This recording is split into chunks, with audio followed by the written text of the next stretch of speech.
Olá, meus irmãos, graça e paz. Presbítero Gregório, na oração do entardecer. Amados, estamos numa campanha em busca da felicidade. Hoje é o 7º dia da campanha. Eu convido vocês a orar comigo, a entrar na presença do Altíssimo. O Senhor nosso Deus, Ele tem uma bênção especial para mim e para você. Ele quer nos abençoar, mas Ele quer que nós também sejamos sinceros com Ele, que nós venhamos abrir para Ele o nosso coração. Eu convido vocês a abrir seu coração a Deus. Livro de Provérbios 28:13 diz: o que encobre a sua transgressão nunca prosperará, mas o que confessa e deixa alcançará misericórdia.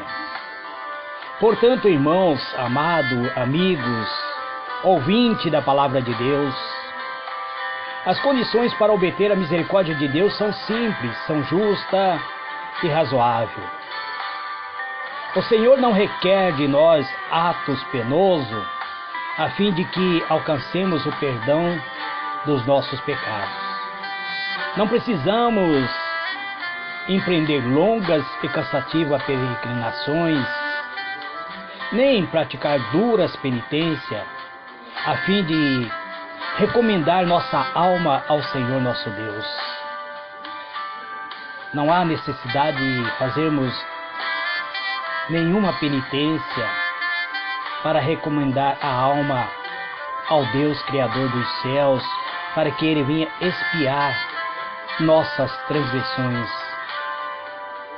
É necessário somente acreditarmos no sacrifício do Senhor Jesus e aceitar esse sacrifício e confessar a Deus os nossos pecados e aceitar as misericórdias de Deus. O próprio apóstolo Tiago, ele diz: confessai as vossas culpas uns aos outros e orai uns pelos outros para que sareis. O apóstolo Tiago está aconselhando a sermos sinceros, a sermos honestos. Eu errei, então eu vou chegar no irmão, vou falar com ele: irmão, eu errei contigo. Mas se eu errei com Deus, então eu vou chegar na presença de Deus. Confessai vossos pecados a Deus, que é o único que pode perdoar e esquecer da nossa falta. Se nós ofendemos o nosso amigo ou vizinho, então devemos reconhecer nossa culpa. É o nosso dever conversar com nossos amigos, vizinhos, pedir perdão. Se eles nos ofendeu, então vamos também liberar perdão, perdoar plenamente um ao outro. Devemos buscar então o perdão de Deus, porque o irmão a quem nós ferimos é propriedade de Deus. E ofendendo, acabamos pecando contra o nosso próprio Criador e Redentor. O caso será levado perante o único e mediador, o verdadeiro mediador, o nosso grande sumo sacerdote, que como nós em tudo foi tentado, mas sem pecado, e que se compadece da nossa fraqueza. Hebreus 4, verso 15. Então, sendo apto para purificar-nos de toda a mancha e iniquidade. Os que não se humilha ainda mantém-se mácula em sua alma perante Deus. Mas aquele que reconhece sua culpa, ele será também perdoado por Deus. Essa é uma condição estabelecida por Deus. Se não experimentamos ainda aquele arrependimento do qual não há como nos arrepender, e se não confessarmos os nossos pecados com verdadeira humilhação da alma e constrição do próprio espírito, aborrecendo nossa iniquidade, nunca, amados, procuraremos verdadeiramente o perdão dos nossos pecados na presença de Deus. E se nunca buscarmos a paz de Deus, nunca encontraremos. A única razão por que não temos a remissão dos pecados passados e não estamos dispostos a humilhar o nosso coração perante Deus e cumprir as condições apresentadas pela palavra da verdade. Acerca deste assunto, são-nos dados explícitas instruções. A confissão do pecado, quer que seja pública, quer seja privada, deve ser de coração, abrir o coração. Se nós ofendemos a pessoa amada, vamos abrir nosso coração e falar com a pessoa amada claramente: eu errei, cometi erro, falhei. Se nós fizermos isso contra Deus, então vamos abrir, rasgar o nosso coração perante Deus e falar: Pai, eu pequei contra Ti. Então deve ser de coração, amado. Deve ser francamente. Não deve ser obtida do pecador à força ou de insistência. Algumas pessoas, eu tenho observado que dentro das reuniões, muitas vezes quer levar as pessoas, obrigar as pessoas a confessar e obrigar as pessoas a se arrepender perante Deus. Deus nunca exige que você faça isso. Ele espera pacientemente que você se arrependa. Eu gosto de, após a minha ministração, apelar, fazer o apelo, convidar as pessoas para aceitar a Cristo. Mas quando as pessoas não tomam por livre e espontânea vontade a iniciativa de entregar sua vida a Cristo, eu não insisto, porque seria como se estivesse forçando as pessoas a fazer algo que não quer fazer. Então não deve ser feita de maneira negligente, nem deve ser obrigatório, não deve ser forçado. Isso é abominável, pois não obterá o perdão de Deus pessoas que obrigam outras pessoas a fazer aquilo que muitas vezes não querem. A confissão que o desgosto do último ou íntimo da alma do ser humano achará o caminho ao Senhor nosso Deus, o Deus da infinita piedade.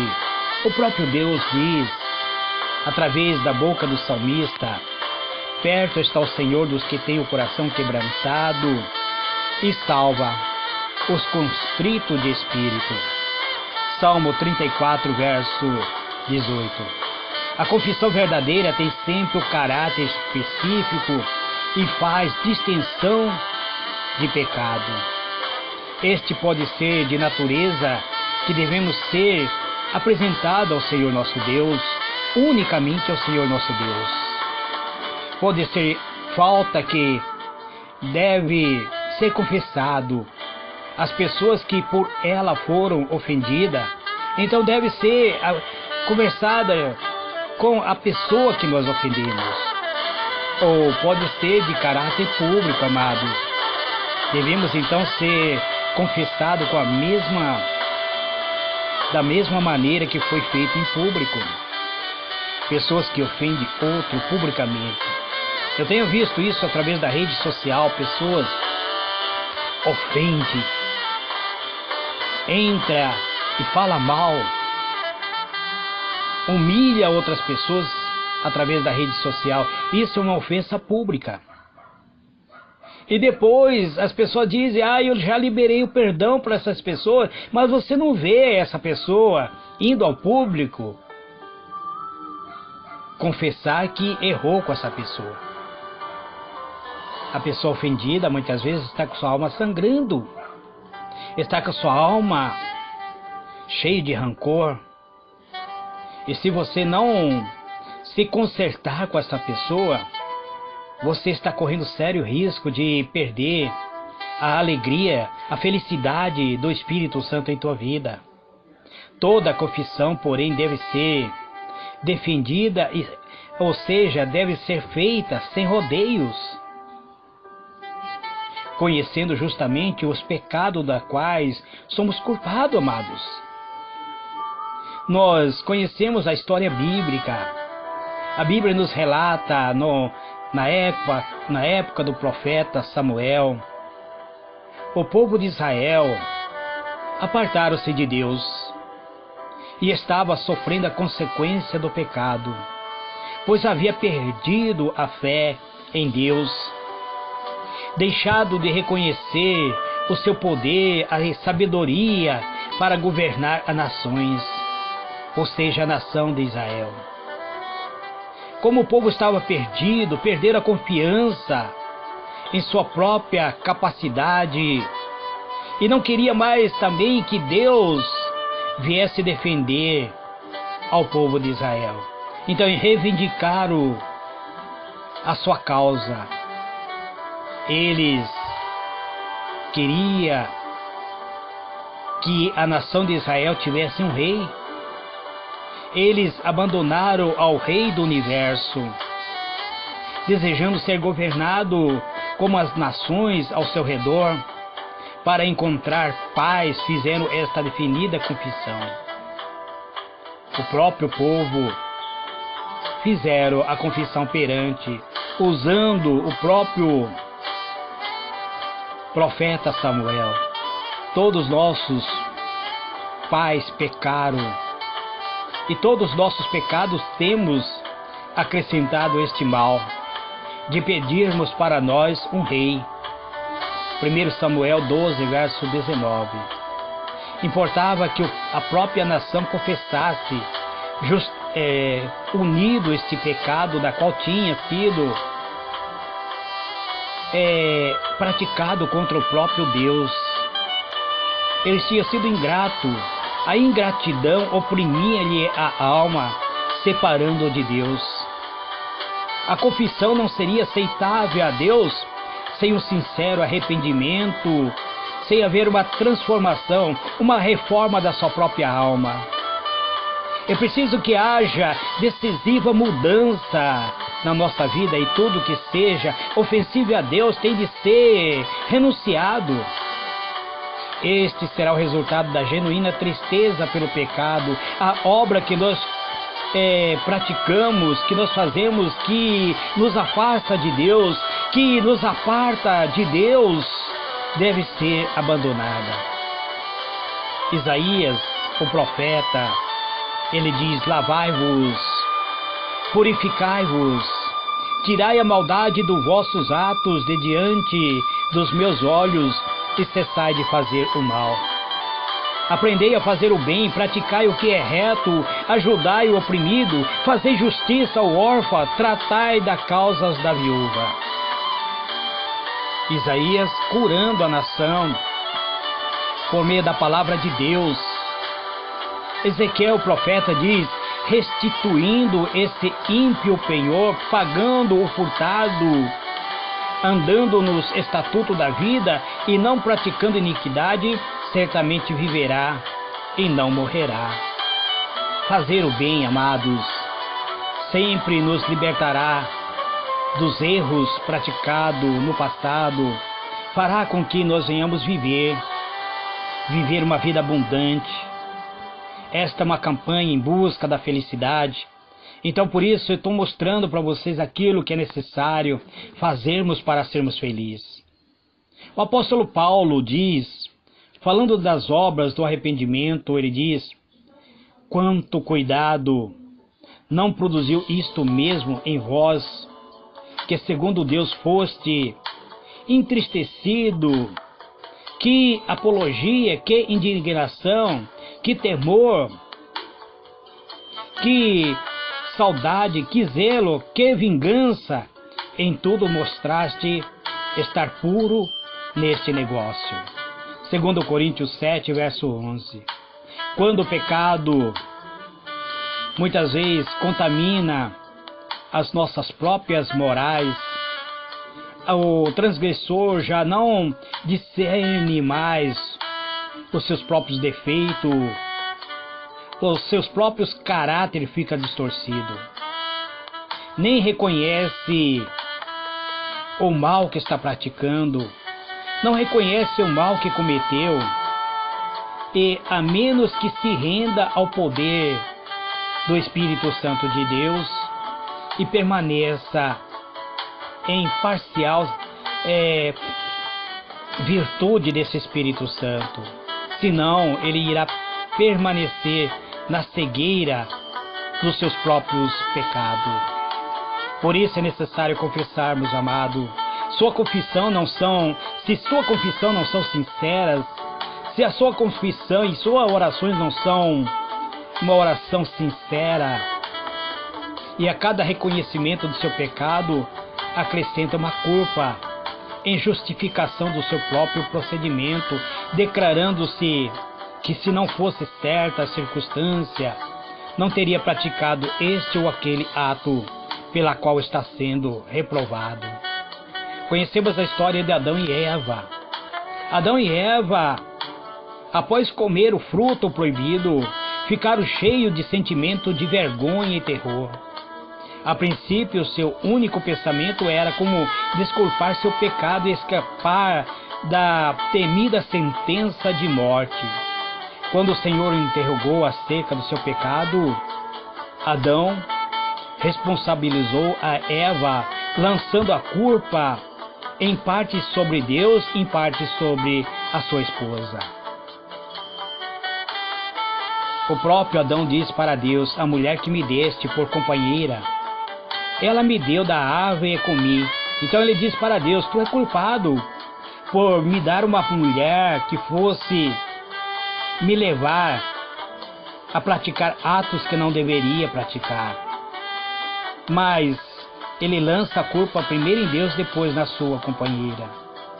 Por outro lado, a mulher lança a culpa sobre a serpente, dizendo: a serpente me enganou e eu comi. Ambos não assumiram a sua própria culpa. Provavelmente, se estivesse assumindo: Senhor, eu errei, falhei contigo, provavelmente naquele dia Deus teria lhe perdoado as ofensas, o pecado. Mas ambos resolveram se auto-justificar. O próprio Deus disse para a serpente: porque você praticou tal coisa, então você se tornará inimiga da mulher. A mulher diz para Deus que a serpente enganou, então ela diz para Deus: por que permitiu que a serpente entrasse no jardim? Este é as perguntas que transparecia das palavras com que proclamava desculpar seus próprios pecados. Lançaram-se sobre Deus a responsabilidade da sua queda. Nós vemos, amado, que o espírito de autojustificação, ou seja, o espírito de justificação própria, originou-se no pai da mentira e tem sido manifestado por todos os filhos e filhas de Adão. Confissão desta ordem não são inspiradas pelo Espírito Santo e não são aceitáveis a Deus. O arrependimento verdadeiro levará o homem a suportar ele mesmo sua culpa e reconhecer que a sua natureza maligna, o afastou de Deus.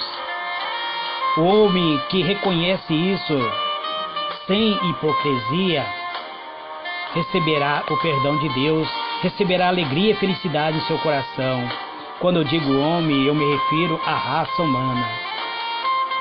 Como pobre publicano, que nem ao menos os olhos ousava erguer ao céu, clamara: ó Deus, tem misericórdia de mim, pecador. Lucas 18:13. E os que reconheceram a sua culpa serão justificados, pois Jesus apresenta seu sangue em favor da alma arrependida. O Senhor Jesus purifica a alma arrependida. O exemplo que a palavra de Deus nos apresenta de genuíno arrependimento e humilhação revela um espírito de confissão em que não há meio de nós negarmos os nossos próprios pecados, nem tentativa de justificação própria, ou seja, da alta justificação. Paulo, o apóstolo, pregador, missionário, ele não procurava desculpar-se perante o Senhor nosso Deus. Ele pintava seus próprios pecados nas cores mais negras, não procurando atenuar sua culpa. Ele diz: encerrei muito dos santos nas prisões, e quando os matava, eu dava meu voto contra ele, e castigando-os muitas vezes por toda a sinagoga, os obriguei a blasfemar contra Deus.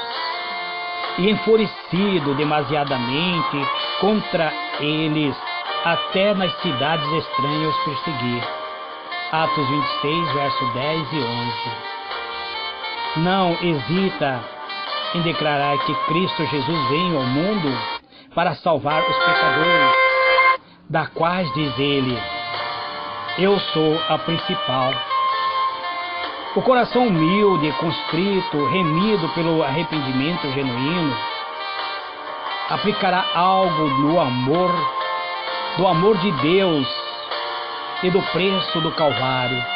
É como quando um filho confessa sua transgressão a um pai amoroso, assim trará o verdadeiro penitência todos os seus pecados perante Deus.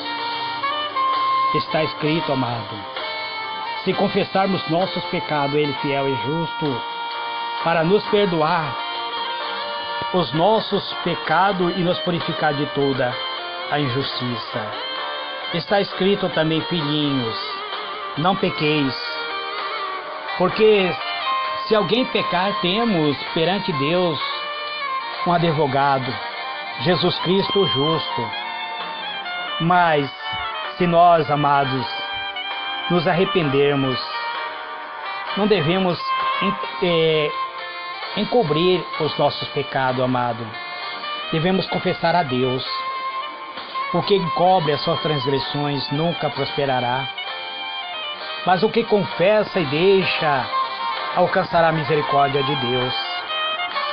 Deus é fiel para nos perdoar, para nos purificar. Ele nos ama e Ele nos chamou para sermos concidadãos dos céus. Ele quer que eu e você cheguemos a Ele com o nosso coração, com a nossa alma, com nossa alma constrita e quebrantada, dizendo a Ele que estamos arrependidos. Oremos, amados, para Deus conceder-nos a plena felicidade que tantos almejamos. Eu quero ser feliz. Almejo que minha esposa seja feliz. Almejo que minhas filhas sejam felizes. Almejo que minhas netas sejam felizes. Almejo, amados, ver felicidade estampada na face de todos os amigos que me rodeiam. Eterno e soberano Deus, Deus de misericórdia, de benignidade, o Senhor que conhece o nosso assentar e o nosso levantar, o Senhor que sonda os nossos corações e sabe todos os nossos procedimentos, o Senhor que é Deus supremo, que é o Deus da glória, que nos criou e nos convocou desde o ventre da nossa mãe, para que nós fôssemos feitos cidadão dos céus.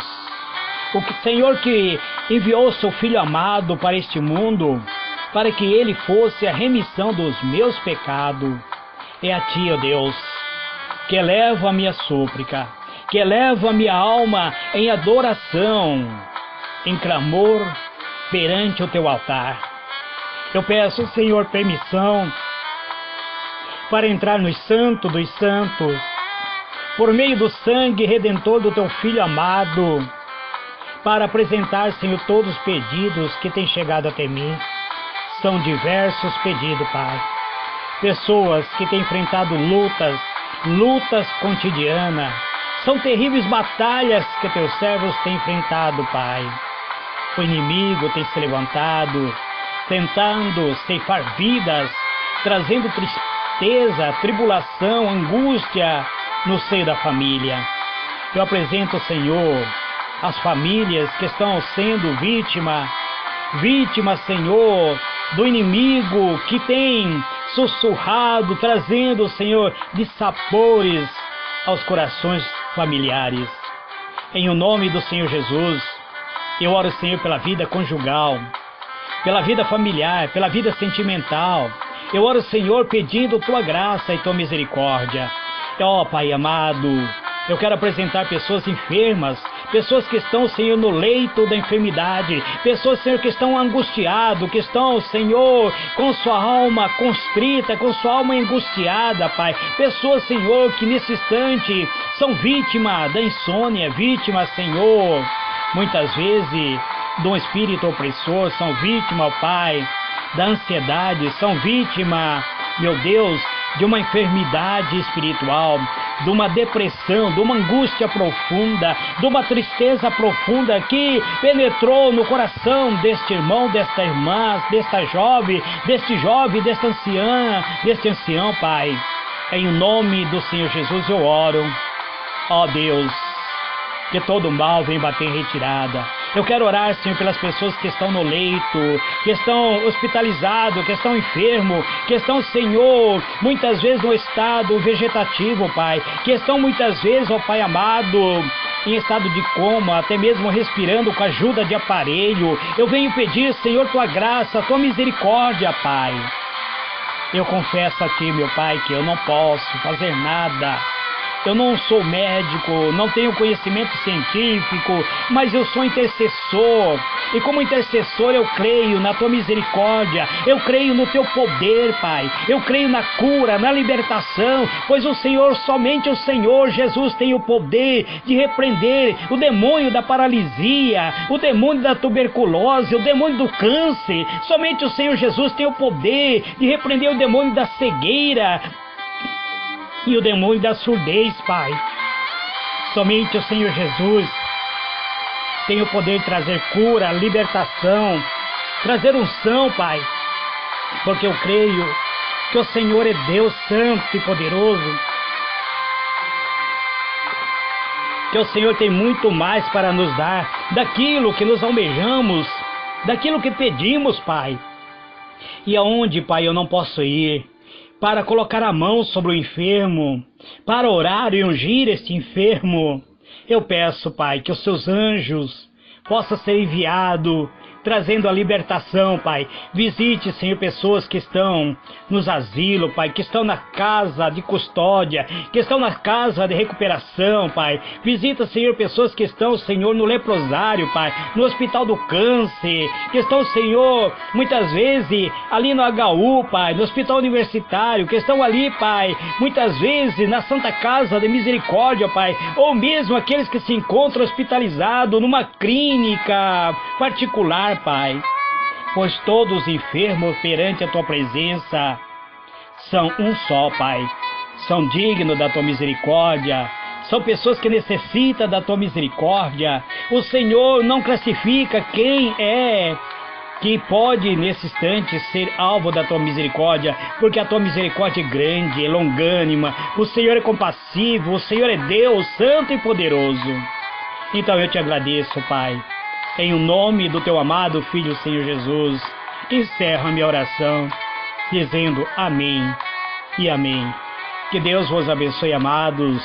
Amanhã, se for a vontade do Senhor nosso Deus, eu voltarei com mais uma oração do entardecer. Eu não estou gravando o pedacinho do Maná dos Céus por falta de tempo, amados, mas voltarei na próxima semana dando continuidade. Que Deus vos abençoe, amém?